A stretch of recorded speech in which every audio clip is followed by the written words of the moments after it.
kayo? Bago po ang lahat, first things first.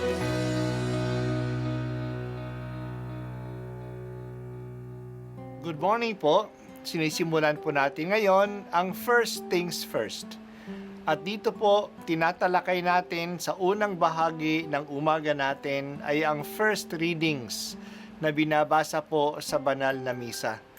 Ito pong tinatalakay natin kasi madalas po kasi marami na tayong alam tungkol sa gospel readings. Pero konti po ang nagsasalita sa first readings. Pero ang first readings, bahagi din po yan ng Biblia, ng banal na kasulatan. Kaya susubaybayan po natin ang mga first readings, basahin po natin at kuminsan kailangan ng basahin ng 2 o 3 beses bago maintindihan kasi hindi po tayo familiar sa mga istorya at sa mga kaisipan na tinatalakay dito. Ang pagbasa mula sa unang aklat ng mga hari. Noong mga araw na iyon, sinabi ni Elias kay Acab, "Lumakad ka na, maaari ka nang kumain at uminom. Naririnig ko na ang lagunos ng ulan." Samantalang si Acab ay kumakain at umiinom, umakyat si Elias sa taluktok ng Karmelo. Sumubsob sa lupa, sinabi niya sa kanyang utusan, "Tumaas ka pa ng kaunti at tumanaw ka sa dagat." Umakyat nga ang utusan at tumanaw sa dagat. "Wala po akong makitang anuman," wika ng utusan. "Ulitin mo makapito," utos ni Elias. Sa ikapitong pagtanaw, napasigaw ang utusan, "May nakikita po akong gapalad na ulap na pumapailang lang mula sa dagat." "Madali ka," sabi ni Elias. "Sabihin mo kay Acab na singkawan ang karwahe at lumusong kaagad. Baka siya'y hindi makaalis dahil sa ulan." Kapag dakay nagdilim ang langit sa kapal ng ulap at biglang bumuhos ang malakas na ulan, sumakay si Acab sa karwahe at nagmamadaling nagtungo sa Jezreel. Kinasihan si Elias ng kapangyarihan ng Panginoon. Inililis niya ang damit at tumakbo sa unahan ng karwahe ng hari hanggang sa pumasok sa Jezreel. Ang salita ng Diyos. Salamat sa Diyos. Noong napatunayan na ni Elias na si Yahweh ang tunay na Diyos, noong pinadala nito ang apoy mula sa langit, at kinain ang hain niya, ang hain niyang toro, ang altar, naniwala na ang mga tao na si Yahweh ang tunay na Diyos. Pinadala ni Elias ang kanyang utusan upang tumingin sa dagat kung may ulap na bumubuo. Tandaan natin na 3 taon at kalahati na hindi umuulan.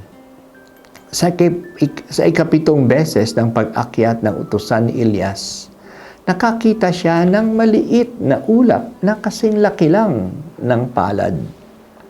Kaagad, pinasabi ni Elias kay Haring Acab na sumakay na sa kanyang karwahe at umuwi na sa kanyang lungsod sa Jezreel kasi bubuhos na ang ulan. Baka siya bahain. Totoo nga, dumilim ang langit at bumuhos ang napakalakas na ulan. Natapos na ang tagtuyo. Natapos na ang salot. Ang Panginoong Diyos ay ang may likha ng lahat. Hawak niya ang kalikasan. Hawak niya ang tag-init at tag-ulan. God is the ultimate source of everything. Hindi na natin ito nakikita ngayon kasi ang pinapansin ng science at ng weather predictions ay ang ihip ng hangin, ang init ng tubig, ang pagbuo ng mga ulap. Ang mga ito ay secondary causes lamang. Yan lang ang naaabot ng science. Mga secondary causes, mga laws of nature. Pero ang Diyos ang naglagay ng mga batas na ito, ng mga laws of nature na ito. At maaari niyang isuspend ang mga batas na ito. Kaya masasabi natin na ang lahat ng nakasalalay sa kalooban ng Diyos. Totoo na siya ang nagpapadala ng ulan at ng init. Noong naniwala na ang mga salita na si Yahweh ang tunay na Diyos, mas pinalakas ni Elias ang kanilang paniniwala sa pagpigil ng salot ng tag-init at pinadala ang ulan. Kaya nga ang panalangin ng isang taong matuwid ay talagang makapangyarihan. Ang mga salot pati ng ating panahon ay napipigilan din ng Diyos kung tayo ay totoong nagsisisi at taimtim na nagdarasal. Habang pinag-aaralan ng science ang scientific researches, magdasal tayo at magsisi.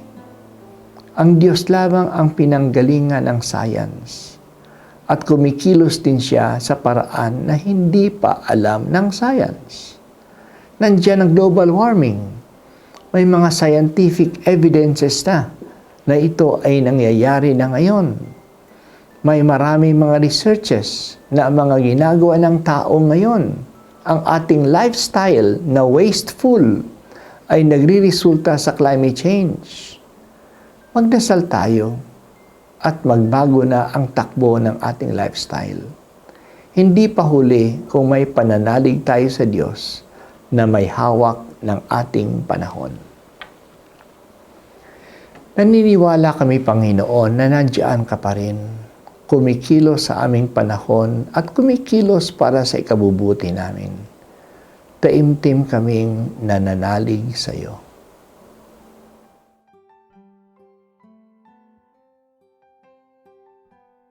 At ako po ay si Bishop Broderick Pabilio dito sa First Things First.